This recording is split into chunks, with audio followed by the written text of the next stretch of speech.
اعوذ باللہ من الشیطان الرجیم بسم اللہ الرحمن الرحیم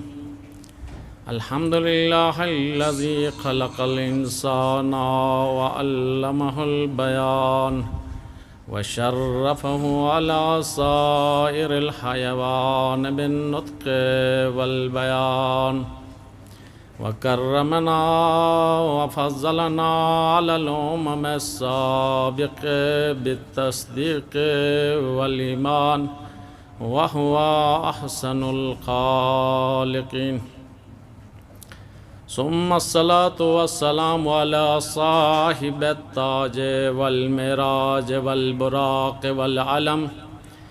دافع البلاء والوباء والقحط والمرض والألم اسمه مكتوب مرفوع مشفوع منقوش في اللوح والقلم سيد العرب والعجم جسمه مقدس مؤطر مطهر منور في البيت والحرم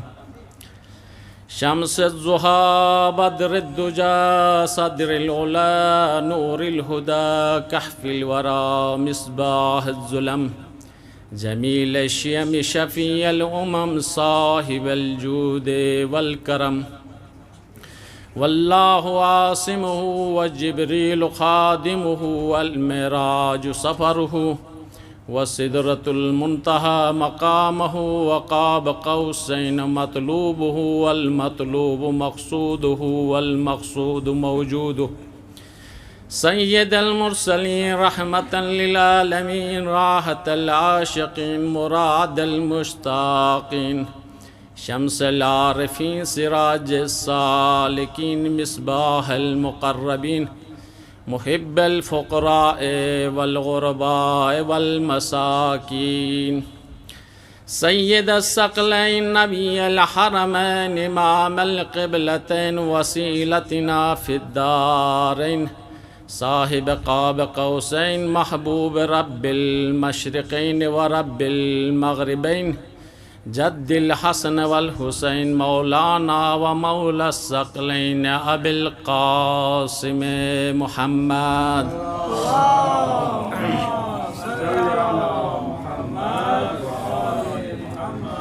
أبي القاسم محمد ابن عبد الله نورا من نور الله يا أيها المشتاقون بنور جماله صلوا عليه وآله وسلموا تسليما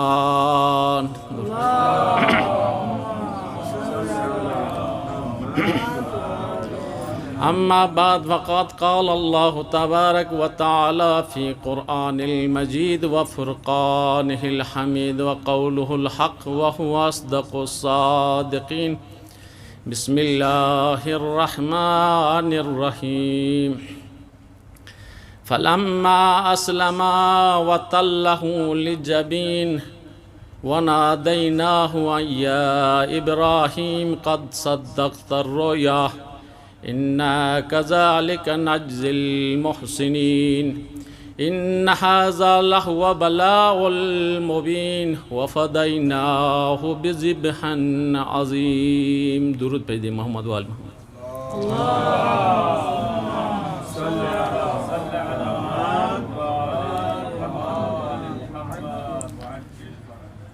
عزاداران ابا عبداللہ الحسین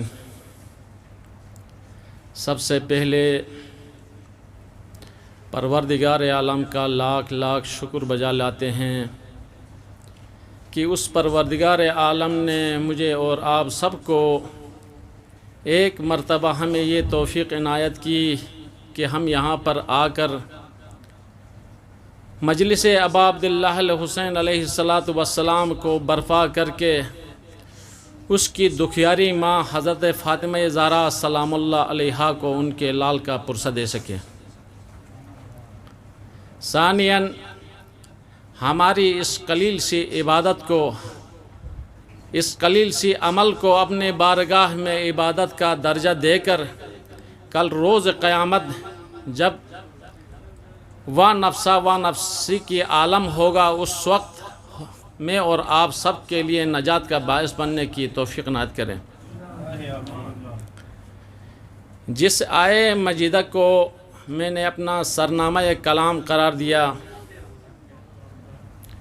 اس کے ترجمے سے تو آپ بخوبی واقف ہیں اور اس کے تفسیر سے بھی آپ واقفیت رکھتے ہیں، لیکن ایک دوسرے جنبے سے کچھ آج آپ کے ذہن عالیہ کے لیے کچھ آرائز کو پیش کر کے آپ کے زحمات کو تمام کر دوں۔ ارشاد رب العزت ہوتا ہے، جب حضرت ابراہیم علیہ السلام خواب دیکھتے ہیں، کیا دیکھتے ہیں کہ اپنے بیٹے کو ذبح کرنے کا حکم انہیں مل جاتا ہے۔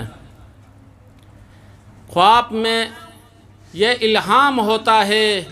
کہ اے ابراہیم، اپنے بیٹے کو ہماری قربت کے لیے اپنے بیٹے کو ذبح کر دو، قربان کر دو۔ حضرت ابراہیم سمجھتے تھے، صاحب شریعت تھے، معلوم تھا کہ انبیاء کے خواب میں شیطان وسوسہ نہیں ڈالتا ہے، لیکن مزید تحقیق اور یقین کے لیے اگلے روز تک جب وہ انتظار کرتے ہیں،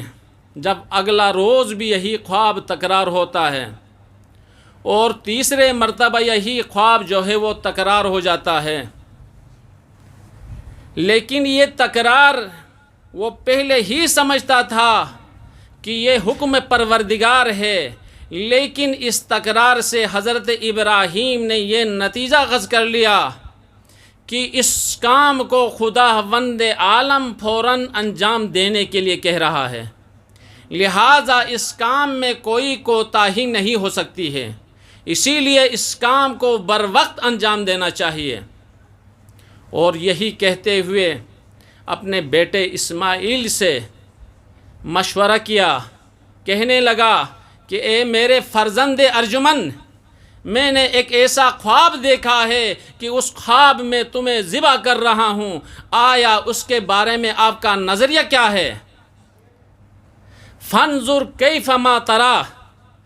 آپ نے جو میں کچھ بیان کر رہا ہوں اس کے بارے میں آپ کا نظریہ کیا ہے، آپ کا فکر کیا ہے، آپ کا سوچ کیا ہے؟ تو وہ بھی تو امام المرسلین کا بیٹا تھا، اس کا بھی یہی امتحان تھا، اس سے بھی یہی امتحان تھا، اسی لیے فوراً کہہ دیا، یا ابتی افعل ما تؤمر، اے میرے بابا جان، جس چیز کا آپ کو خواب میں حکم ہوا ہے اس چیز کو فوراً انجام دے دو، اور اس چیز میں مجھے خداوند عالم جو ہے صبر کرنے والوں کے ساتھ قرار دے گا انشاءاللہ تعالی۔ پس حضرت اسماعیل علیہ السلام نے اپنے اس باب کے خواب کو امر خداوندی سے تعبیر کر دیا اور یہ کہہ دیا کہ اے بابا جان، یہ خدا کا حکم ہے تو اس حکم میں آپ تاخیر نہ کیجئے، پھل کی فوراً انجام دیجئے۔ جب حضرت اسماعیل کی طرف سے یہ مثبت جواب حضرت ابراہیم علیہ السلام کو مل جاتا ہے تو پھر حضرت اسماعیل اپنے بیٹے کو لے کے مینا پہ نکلتے ہیں ذبح کرنے کے لیے۔ بیچ والا وہ واقعہ تمام کے تمام آپ سب آگاہی رکھتے ہیں، اسی لیے میں بیان نہیں کروں گا، ایک مطلب کی طرف آپ کے اذہان عالیہ کو مبذول کرنا چاہتا ہوں۔ یہاں پر فلما اسلم وتلہ للجبین، یہ دونوں اس کے بعد جب بیان کیا حضرت ابراہیم نے حضرت اسماعیل کو کہ میں خواب میں آپ کو ذبح کر رہا ہوں، تو بس یہ دونوں تسلیم ہو گئے خداوند عالم کے اس حکم کے لیے۔ فتلہ للجبین، اور حضرت ابراہیم نے حضرت اسماعیل کے جبین کو زمین پر رکھ دیا ذبح کرنے کے لیے۔ فنادیناہ ان یا ابراہیم قد صدقت الرؤیا، تو پھر ہم نے ندا دی، ہم نے یہ آواز لگا دی کہ اے ابراہیم، جو کچھ آپ نے خواب میں دیکھا تھا اس کو سچا اور پکا کر کے دکھا دیا۔ وَكَذَلِكَ نَجْزِي الْمُحْسِنِينَ، اِنَّا كَذَلِكَ نَجْزِي الْمُحْسِنِينَ، اور اسی طرح ہم اپنے بندوں کو احسان اسی طرح دیتے ہیں۔ إِنَّ هَذَا لَهُوَ الْبَلَاءُ الْمُبِينُ، اے ابراہیم یہ چھوٹا امتحان نہیں تھا بلکہ بہت بڑا سا امتحان تھا جس میں آپ کامیاب ہو گئے۔ وَفَدَيْنَاهُ بِذِبْحٍ عَظِيمٍ، اور آپ کے اس قربانی کو ہم ایک عظیم قربانی میں بدل لیں گے۔ اب یہاں پر مفسرین بیان کرتے ہیں کہ وَفَدَيْنَاهُ بِذِبْحٍ عَظِيمٍ، وہ ذبح عظیم سے کیا مراد ہے؟ ذبح عظیم سے مراد بعض تفاسیر میں اس طرح بیان کیا گیا ہے کہ وہ آیا انسان کے بدلے میں، ایک نبی کے بدلے میں جو ایک دمبا یا ایک بکرا جو آ گیا تھا، آیا یہ اس کا بدل ہو سکتا ہے کہ وہ ذبح عظیم بن جائے؟ ایک انسان، وہ بھی ایک نبی کے بدلے میں ایک دمبا آ جائے اور وہ دمبا ذبح عظیم میں تبدیل ہو جائے، یہ کیسا ہو سکتا ہے؟ لیکن بعض نے اس تفسیر میں یوں بیان کیا ہے کہ اس لیے یہ ذبح عظیم قرار دیا گیا کہ کیونکہ یہ حضرت اسماعیل کے بدلے میں یہ دمبا آیا ہوا تھا، اس لیے ذبح عظیم قرار پایا۔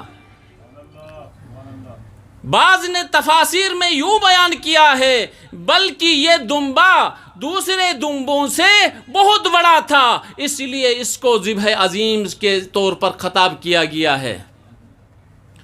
اور بعض نے اس لیے اس کو ذبح عظیم کہا اس لیے کہ یہ بحث سے آیا ہوا تھا، خداوند عالم کی بارگاہ سے حضرت اسماعیل کے بدلے میں قربان ہونے کے لیے آیا تھا، اس لیے یہ ذبح عظیم قرار پایا۔ لیکن یہ سب آپ کے معلومات میں ہے، لیکن دوسرے طرف جو ہے آپ کے اذہان عالیہ کو مبذول کرنا چاہتا ہوں۔ فضل بن شازان بیان کرتے ہیں، امام رضا علیہ السلام، ایک درود بھیج دے محمد وآل محمد کی ذات پر۔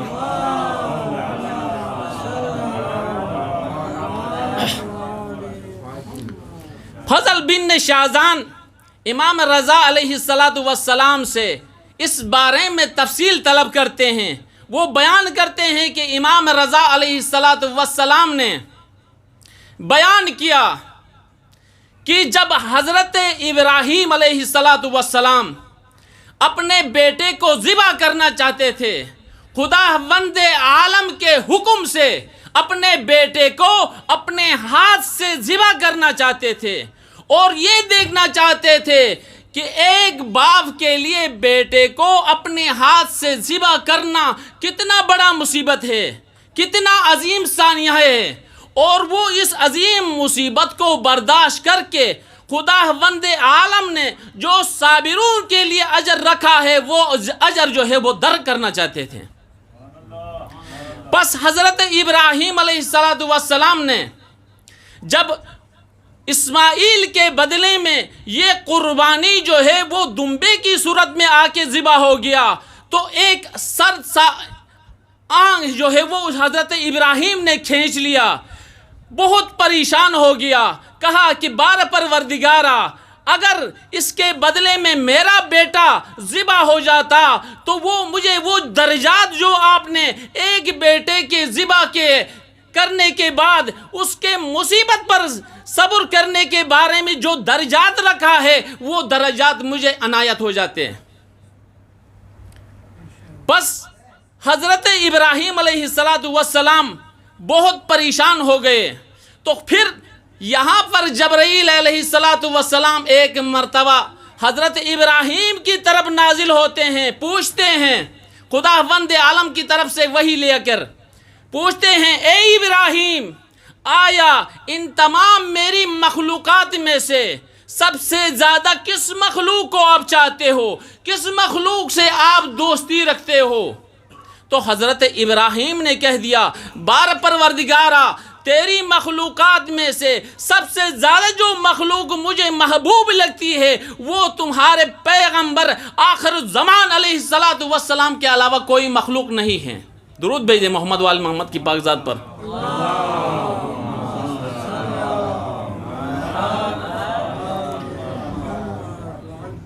بس حضرت محمد مصطفیٰ صلی اللہ علیہ وآلہ وسلم کی وہ ذات ہے جو مجھ نبی کی اپنے ذات سے زیادہ وہ بہت اچھا لگتا ہے۔ تو پھر جبرائیل نے دوبارہ حضرت ابراہیم سے پوچھا، اے ابراہیم،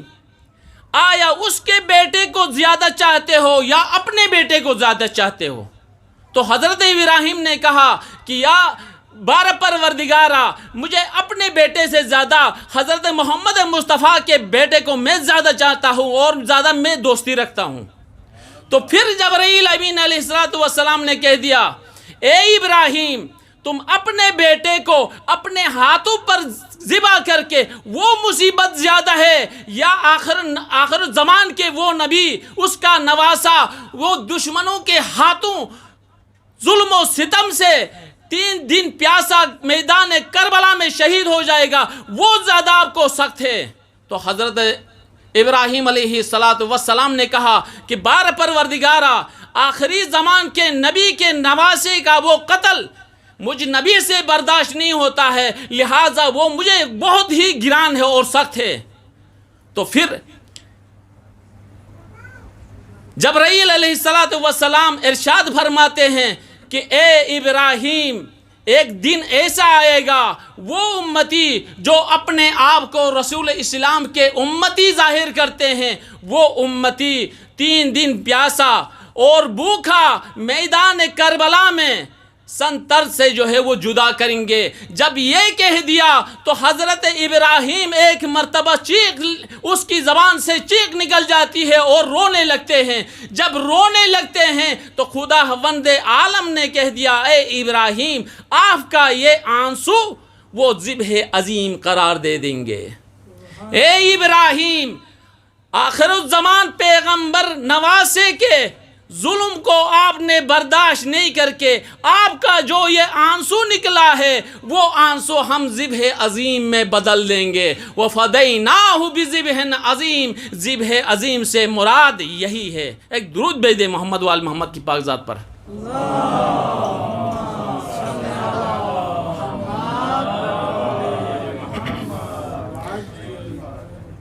بس امام حسین علیہ السلام پر گریہ کرنا یہ گریہ معمولی گریہ نہیں ہے۔ حضرت آدم سے لے کر خاتم الانبیاء تک حسین علیہ السلام کے مصائب کو بیان کر کے رونے لگے ہیں اور خداوند عالم نے اسی کو ذبح عظیم قرار دیا ہے۔ وہ عظیم قربانی، وہ عظیم درجہ جو حضرت ابراہیم اپنے بیٹے کو اپنے ہاتھ سے ذبح کر کے اس مصیبت پر برداشت کر کے خداوند عالم سے لینا چاہتے تھے، وہی درجات، وہی ثواب حضرت امام حسین علیہ السلام کے گریے پر خداوند عالم نے اسے عطا کر رہا ہے۔ یہ ہے ذبح عظیم۔ ایک دوسرے روایت میں امام رضا سے ہی منقول ہے، ارشاد ہوتا ہے کہ رسول اسلام کی جو نسل چلی ہے وہ اسی حضرت اسماعیل علیہ السلام کی نسل سے ہے، کیونکہ خداوند عالم نے حضرت اسماعیل کو بدلے میں دمبا ذبح کر کے اسماعیل کی نسل کو برقرار رکھا، جس کے سلب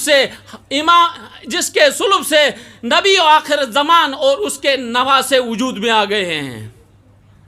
اگر اسماعیل علیہ السلام ذبح ہو جاتے تو آخر الزمان اور اس کے نواسے دنیا میں نہیں آتے، لہٰذا اس وجہ سے کہ حضرت اسماعیل سے نسل باقی رکھ کر اس کے نسل سے امام حسین کو قرار دیا، اس وجہ سے اس کو ذبح عظیم قرار دیا گیا ہے۔ ایک درود بھیج دے محمد وال محمد کی پاک ذات پر۔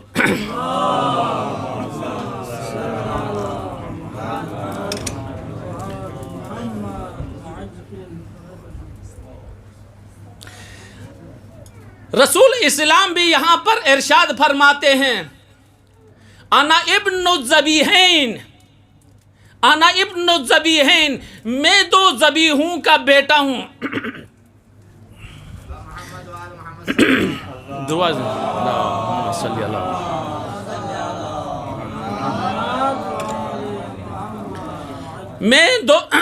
میں دو ذبیحوں کا بیٹا ہوں۔ ایک بیٹا تو ہمیں سمجھ میں آ گیا کہ حضرت اسماعیل کے نسل سے قرار پا گئے رسول اسلام، اور دوسرا وہ ذبیحہ کیا ہے؟ وہ عبداللہ ابن عبد المطلب ابن عبداللہ ہے، عبد المطلب کا بیٹا عبداللہ ہے، جس کے قربانی کی وجہ سے رسول اسلام جو ہے وہ وجود میں آ گئے۔ اب اس کا داستان کیا ہے؟ اس کا داستان کچھ کتابوں میں، شیعہ اور سنی کتابوں میں کچھ یوں بیان کیا ہے۔ رسول اسلام کے اجداد ریاست سے پہلے مکے میں دو قبیلے موجود تھے، ایک کا نام جرہمیان اور دوسرا خدرآ۔ جرہمیان اور خدرآ یہ دو جو ہے قبیلے تھے، ان میں سے سب سے پہلا جرہمیان پہلے تھے، خزرع جو ہے وہ بعد میں تھے۔ لیکن ان خزرع والوں نے جرہمیان کو مکے سے باہر کر دیا اور جو خانہ کعبہ کا تولیت جو تھا وہ اپنے ہاتھ میں لینے کی کوشش کیا، اور ان جرہمیوں کا آخری جو بادشاہ تھا وہ حارث بن عمرو بن حارث تھا، عمر بن حارث۔ جب ان کی حکومت جانے لگی تو اس عمر بن حارث نے کیا کر دیا؟ خانہ کعبہ کے اندر جو خانہ کعبہ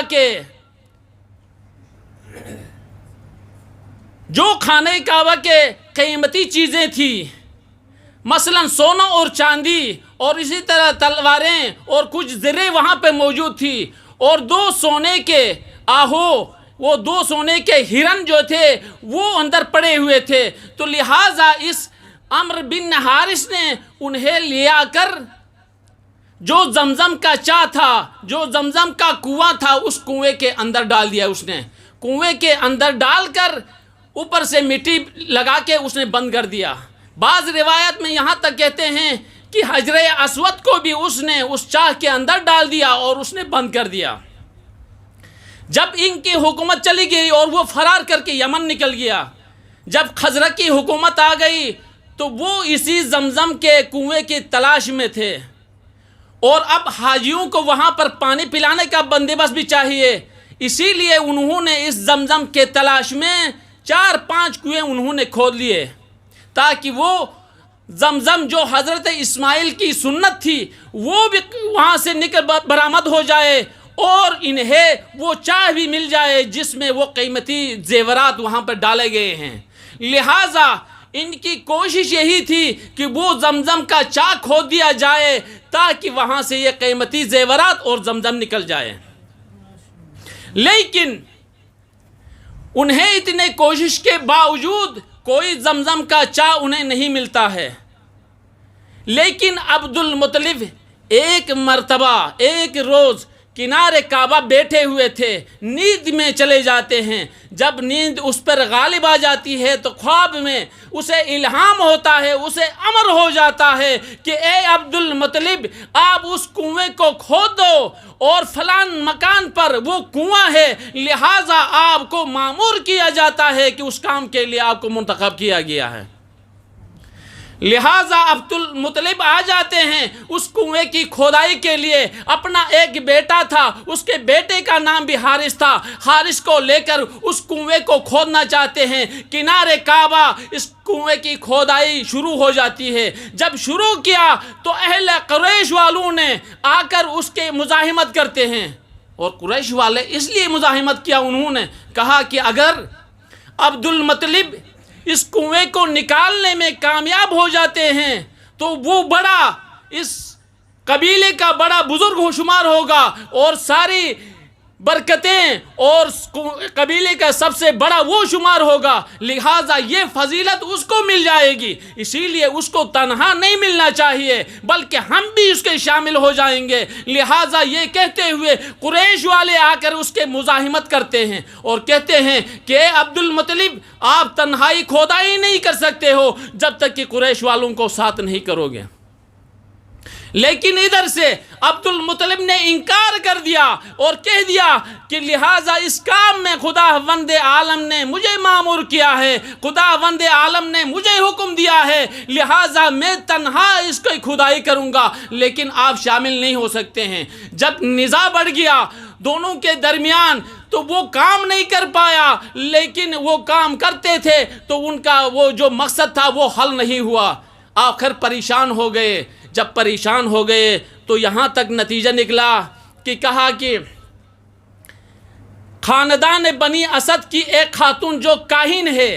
اور وہ شام کے پہاڑوں پر وہاں پر مسکن کیے ہوئے بیٹھی ہوئی ہے، اس کے پاس چلے جائیں گے، وہ جو فیصلہ کرے گی اس فیصلہ پر سمعا و طاعہ دونوں جو ہے قابل قبول ہوگا۔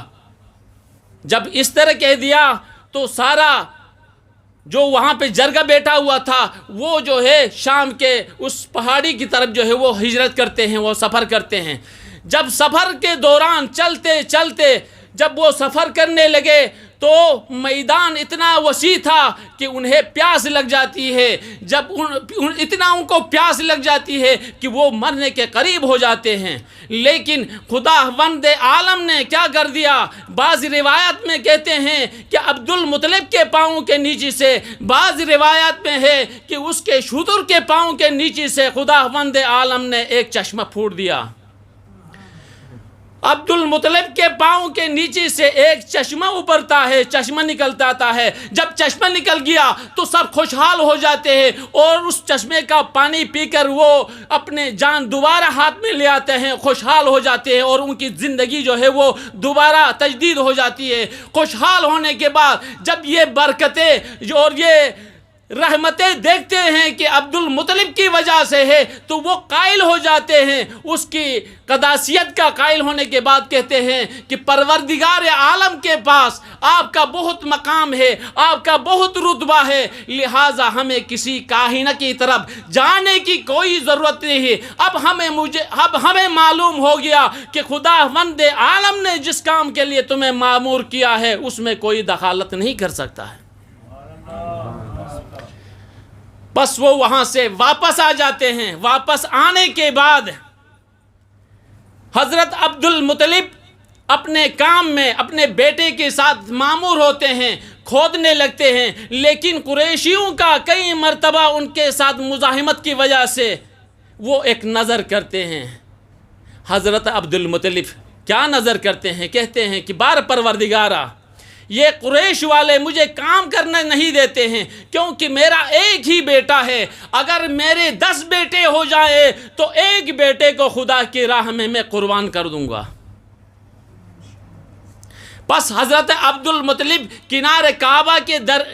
کعبہ یہ نظر کرتے ہیں، لیکن وقت گزرنے کے ساتھ ساتھ جب دیکھا گیا تو عبد المطلب کا یہ نظر پورا ہوتا دیکھا جا رہا ہے۔ پورا ہو گیا، دیکھا تو عبد المطلب کے 10 بیٹے ہو گئے۔ ایک مرتبہ وہ اپنے نظر کی طرف متوجہ ہوتا ہے، دیکھتا ہے کہ میرے 10 بیٹے ہو گئے ہیں۔ جب 10 بیٹے ہو گئے تو اپنے نظر کی طرف متوجہ ہو گیا۔ متوجہ ہونے کے بعد اپنے بیٹے سارے 10 کے 10 بیٹوں کو جمع کرتا ہے۔ جمع کرنے کے بعد ان سے کہتا ہے کہ اے میرے بیٹو، میں نے یہ نظر کیا تھا کہ اگر میرے بیٹے 10 ہو جائے تو ایک بیٹے کو اللہ کی راہ میں قربان کروں گا، لہٰذا آپ اس قربانی کے لیے تیار ہو جاؤ۔ سب بیٹوں نے سمعا و طاعہ کہا اور سب کے سب جو ہے قربانی کے لیے آمادہ ہو گئے۔ تو حضرت عبد المطلب نے کہا کہ اب قرآن نازل کی جائے گی، جس کے نام پہ قرآن نکل جائے گا اس کو ذبح کیا جائے گا، اس کو قربان کیا جائے گا خدا کی راہ میں۔ تو اب 10 بیٹوں کے درمیان قرآن نازل کیا گیا تو وہ قرآن عبداللہ کے نام پر آ گیا، جو کہ رسول اسلام کا پدر بزرگوار ہے۔ جب عبداللہ کے نام پر وہ قرآن نکل گیا تو سارے قریش اور خود عبد المطلب کے بیٹے اس عبداللہ سے بہت مانوس تھے، بہت چاہتے تھے، وہ بہت ہر دل عزیز تھا۔ اس وجہ سے سب بیٹوں نے انکار کر دیا، اے بابا جان ہم میں سے کسی کو اللہ کی راہ میں قربان کر دو، لیکن عبداللہ کو قربان نہ کرو۔ لیکن حضرت عبد المطلب بھی اپنے اس نظر میں تصمیم اس نے لیا ہوا تھا کہ کہا کہ اگر نام جو ہے وہ عبداللہ کے نام پہ آیا ہوا ہے قرآ، تو میں کسی دوسرے کو ذبح نہیں کر سکتا ہوں، میں کسی دوسرے کو خدا کی راہ میں قربان نہیں کر سکتا ہوں، لہٰذا عبداللہ کی قربانی جو ہے وہ یقینی ہے۔ سارے قریش والے بھی آتے ہیں، منتیں کرتے ہیں، اے عبد المطلب دوسرے بیٹے بھی تو ہیں، ان میں سے کسی ایک کو قربان کرو، آخر اس عبداللہ کو کیوں قربان کرتے ہو؟ تو حضرت عبد المطلب نے یہی کہا، قرہ جس کے نام پہ نکل گیا ہے تو وہی قربان ہونا چاہیے، دوسرا نہیں ہونا چاہیے۔ لیکن قریش اور اہل مکہ کے جتنے بھی لوگ تھے، جتنے بھی بزرگان تھے، وہ سب کے سب آ کر منتیں کرنے لگے عبد المطلب کو، سب کے سب سمجھانے لگے عبد المطلب کو۔ عبد المطلب سے یہ کہا کہ دیکھو آپ خاندان کے بزرگ ہیں، آپ خاندان کے بڑے رئیس ہیں، اگر آج آپ اپنے بیٹے کو اس طرح ذبح کریں گے تو آپ کی اولاد کل آپ کی سنت پر اپنے اولاد کو ذبح کرتی جائے گی، لہٰذا یہ صحیح نہیں ہے، لہٰذا کچھ مشورہ ہونا چاہیے اس کے بارے میں۔ تو عبد المطلب نے کہا اس کے بارے میں آپ کا کیا حل ہے؟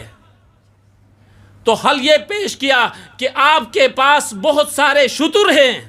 آپ کے پاس بہت سارے اونٹ ہیں، لہٰذا اونٹ کے مقابلے میں عبداللہ کی قربانی کو آپ قرار دے دو، دونوں کے درمیان آپ قرآن اندازی کرو، اگر وہ قرآن عبداللہ کے نام پہ نکل جائے تو مزید آپ اونٹ کو اضافہ کرو، لیکن اگر وہ قرآن اگر اونٹ کے نام پہ نکل گیا تو وہی قربان کر دو۔ بالآخر عبد المطلب جو ہے وہ اس بات پر قانع ہو جاتے ہیں، مانتے ہیں۔ انہوں نے کہا کہ ٹھیک ہے، جتنا بھی میرے اونٹ ہیں ان سب کو لے آئے ہیں۔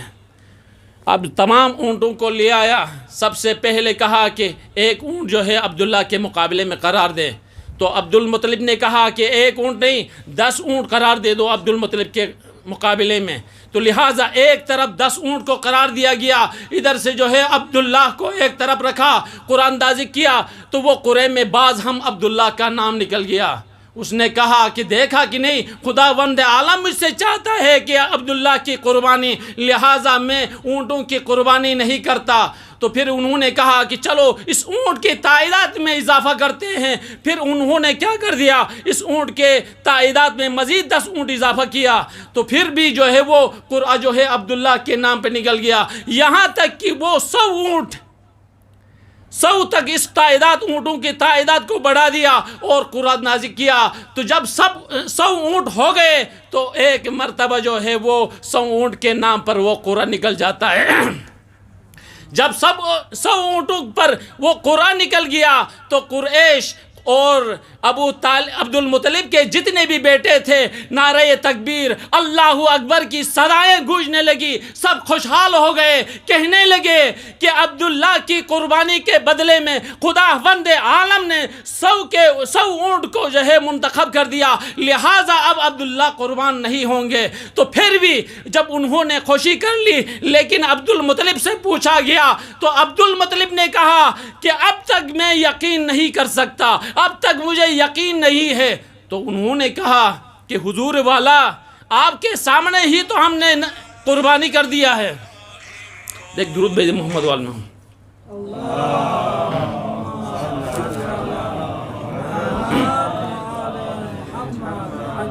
آپ کے سامنے ہی تو ابھی قرآن اندازی ہوا ہے، لیکن عبد المطلب نے کہا کہ بعض ہم ایک اور مرتبہ جو ہے آپ اس قرآن اندازی کو انجام دے،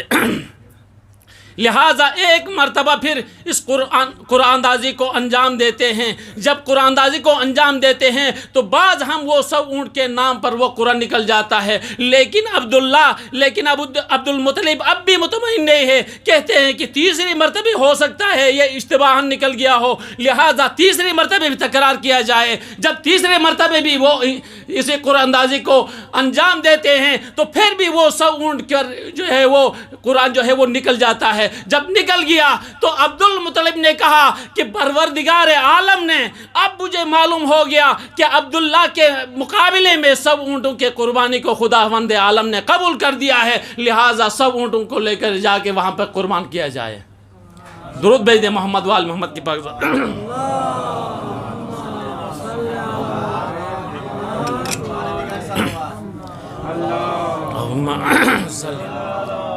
محمد وال محمد۔ پس جب 100 اونٹوں پر عبداللہ کے مقابلے میں قرآن نکل گیا تو عبد المطلب مطمئن ہو گئے کہ خداوند عالم نے عبداللہ کے طور پر جس قربانی کو مجھ سے چاہا تھا، اب وہ قربانی 100 اونٹوں کے بدلے میں خداوند عالم راضی ہو چکا ہے، کیونکہ 3 مرتبہ اس کام کا نکلنا اس بات کی ثبوت ہے کہ خداوند عالم یہ 100 اونٹوں پر راضی ہے، تبھی تو یہ قرآن نکل گیا ہے۔ لہٰذا وہ 100 کے 100 اونٹوں کو قربان کیا اور خدا کے راہ میں پورے مکے میں سب کو جو ہے وہ اونٹوں کے اس گوشت سے جو ہے سب کو کھلایا گیا اور یہ صدقہ دیا گیا۔ لیکن عزیزان محترم، اسی وجہ سے رسول اسلام نے کہا کہ انا ابن الذبیحین، میں 2 ذبیحوں کا باپ ہوں۔ ایک ذبیح تو وہ حضرت اسماعیل تھا اور دوسرا ذبیح حضرت عبداللہ علیہ السلام ہے۔ درود بھیجیں محمد وال محمد کی پاک ذات پر۔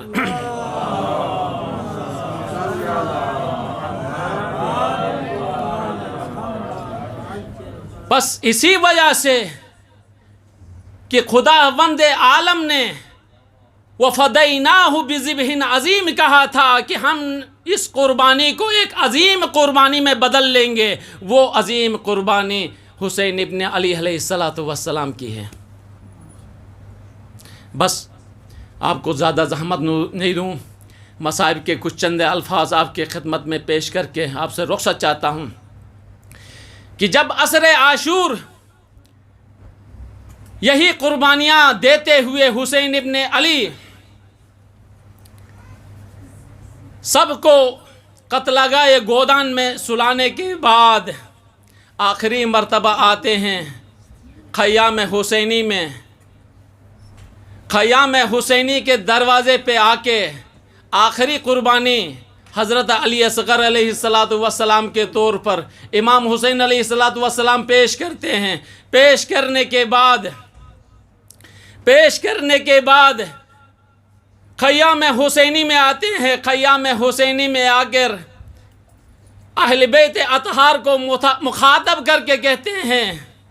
یا زینب و یا ام کلثوم و یا رقیہ و یا سکینہ علیکن منی سلام۔ اے رقیہ، اے زینب، اے ام کلثوم، اے سکینہ، میرے طرف سے آپ سب کو آخری سلام ہو۔ جب حسین کا آخری سلام سن لیا تو خیام حسینی میں ایک کوہرام بپا ہو گیا۔ سب جو ہے وہ صدائے بلند کر کے رونے لگے۔ امام حسین علیہ السلام وسط خیمے کے اس چوب پر پکڑ کے بیٹھے ہوئے تھے۔ ادھر سے سیدانیاں گول حلق کیے ہوئے وسط میں امام حسین ہے۔ سب سیدانیاں امام حسین کے دامن کو پکڑ کر کوئی بائی کہہ کر پکارتی ہے، کوئی بابا کہہ کے پکارتی ہے، تو کوئی ماموں کہہ کے پکارتی ہے، تو کوئی چاچا کہہ کے پکارتی ہے۔ یہ صدائیں بلند ہو گئی، لیکن حسین ابن علی سے رہ نہیں گیا، کیونکہ سیدانیوں کا آخری آسرا جو تھا وہ حسین ابن علی تھا۔ ان کے علاوہ ان کا کوئی آسرا نہیں ہے۔ اب حسین بھی آخری جو آسرا تھا وہ آسرا بھی ٹوٹنے جا رہا ہے۔ اسی وجہ سے سب سیدانیوں نے فریادیں بلند کر دی، بلند کر کے واہ ویلا کرتے ہوئے رونے لگی۔ اتنے میں حضرت سکینہ آگے پیش ہوتی ہے، پیش ہو کر اپنے بابا سے پوچھتی ہے یا ابتا استسلمت للموت، اے بابا جان تو نے موت کو کیا سینے سے لگایا ہے، کیا تو نے موت کو قبول کر دیا ہے؟ تو اتنے میں حسین ابن علی فرماتے ہیں یا بنتی کیف لم استسلم من لا ناصر ولا معین لا، اے میری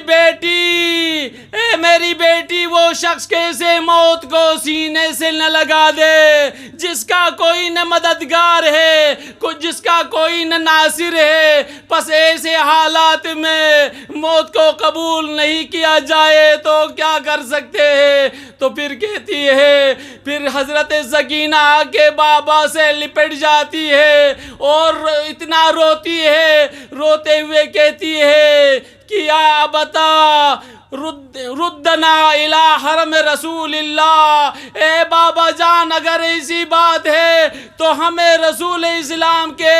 حرم کی طرف پلٹا دے۔ یہ کہتے ہوئے زار قطار روتی ہے، جب رونے لگتی ہے تو امام حسین سے رہنے جاتا ہے، کہتا ہے میری سکینہ، اے میری لال سکینہ،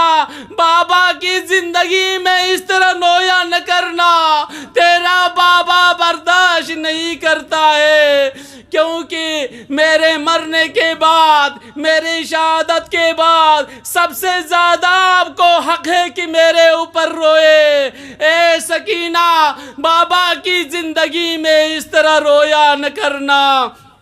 عزاداران محترم، جب یہ امام حسین اپنے بیٹی سے رخصت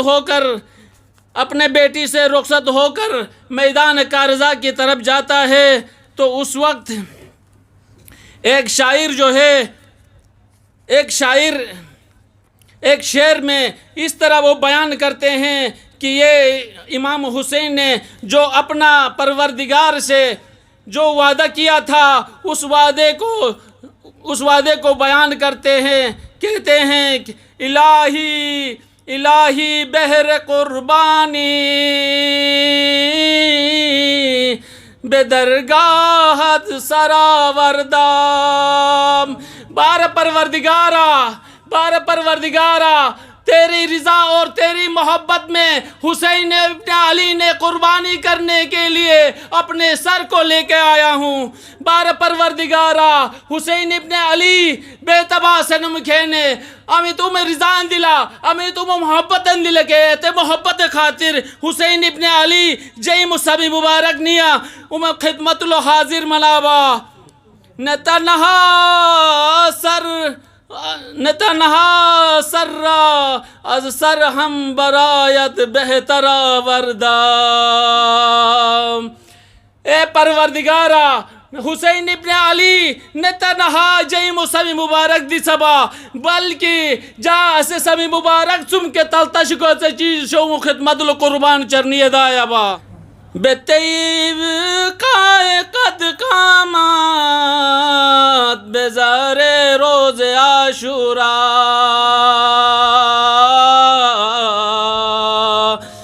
برائے گفتن اللہ اکبر اکبر وردہ۔ بار پروردگارا الستلو جگوما بتوادان منی بلوم کے اتوادا پورا دسگنے حسین ابن علی روز عاشورہ گنسلو امید وادان ملی بلوم کے اتوادا پورا دسگنے برائے گفتن اللہ اکبر اکبر وردہ۔ یہ اعتوادہ پورا دسگنے حسین ابن علی شبیہ پیامبر اور لہن پیامبر وہ مین علی اکبر نیا میدان کربلا رے آخری آزانے کے ردی چبا علی را در غدیر قوم نبی گری بداست۔ بار پروردگارا نانا رسول خدا کے ای غدیر گن چلو علی مرتضی ایک لاغ حاجتی نے سامنا بیتی مسلم کھینے ایرین ہرتتی او تھربم کی جا تم اچیٹ کھینے ما مولا بے نسین یہ تیزے لبیتم سنم کھینے جا کے بے تبا سنم کھینے ہن علی ان جا کے ارین نیے دایا با علی را در غدیر قوم نبی گری بداس ولی من روی دست قوت علی اصغر گرفتار بار پروردگارا جا کے ہن علی ان بیتم سنم کھینے اسرا عاشور گنزلو اشکیا سامن دیسبم بستنم کھینے تیل دیسبم کے لے اشکیا اگر جا حسین ارما چھل میمن حسین اگر ما حسین چھل میمن حسین تینا او دا چچوان کے یگے گئینا کھنے معصوم بے کھنے کمن ایلین حکومیتین برائے کی ہر دردی کنم بے مادرم زہرا برائے کی ہم دردی کنم بے مادرم زہرا برائے خوردن سیلی سے سال دختر وردہ بار پروردگارا امیت وقت لو جا جزی زہرا مہین بلتر نسکل دشمنے مشکلت امیت زخمانتو بے کے بار پروردگارا ایت زخمت مرحم میمیان حسین اس کس دن منو معصوم نمویا کت کربلا میدان اردو بسبا ایت وجہ جا جزی امیت زخمان دلگے ٹیٹ مرحم میمیان حسین اِنَّا لِلَّهِ وَإِنَّا إِلَيْهِ راجعون وَسَيَعْلَمُ الَّذِينَ ظَلَمُوا أَيَّ مُنْقَلَبٍ يَنْقَلِبُونَ